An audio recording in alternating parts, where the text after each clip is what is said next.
Comscore नुसार आता isakal.com आहे देशातील नंबर 1 ची मराठी न्यूज वेबसाईट। प्रत्येक अपडेटसाठी isakal.com ला नक्की भेट द्या। स्टँडअप कॉमेडी करण्याचा कोणालाही अधिकार आहे, पण स्वातंत्र्याचा स्वैराचार करण्याचा अधिकार कोणालाही नाही आहे।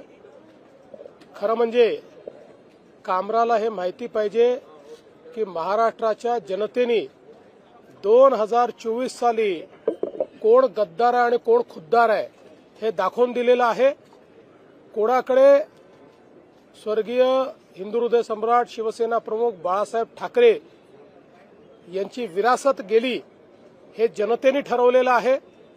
त्यामुळे अशा प्रकारे खालच्या दर्जाची कॉमेडी करून आणि राज्यातल्या माजी मुख्यमंत्री, आताचे उपमुख्यमंत्री, राज्यातले वरिष्ठ नेते ज्यांच्याबद्दल राज्यातल्या जनतेमध्ये आदर आहे त्यांच्याबद्दल अशा प्रकारचा अनादर करण्याचा कोणालाही अधिकार नाही। हे अत्यंत चुकीचं आहे।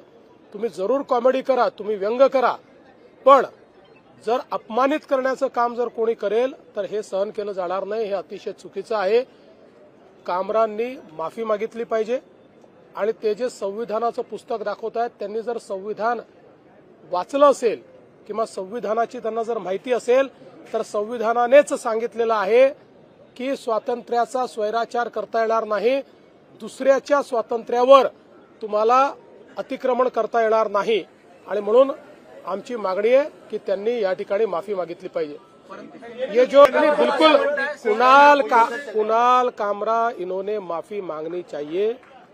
वो जिस प्रकार से संविधान का फोटो दिखाकर ट्वीट कर रहे हैं, ये वही लाल संविधान है जो राहुल गांधी दिखाते हैं। ये राहुल गांधी का संविधान जो न राहुल गांधी ने पढ़ा है न कामरा ने पढ़ा है। ऐसे संविधान का फोटो निकालकर आपकी गलती को आप लेजिटिमेट नहीं कर सकते, क्योंकि इसी संविधान ने ये कहा है कि हर एक की स्वतंत्रता ये अक्षुण्ण है, लेकिन उस पर मर्यादा भी है। जब वो दूसरे की स्वतंत्रता पर आक्रमण करती है तो ऐसी स्वतंत्रता पर मर्यादाएं भी आती है। दूसरे की स्वतंत्रता पर, दूसरे के विचारों पर आप आक्रमण नहीं कर सकते। इसलिए राहुल गांधी का संविधान दिखाकर आप अपने कुकर्मों से नहीं बच सकते।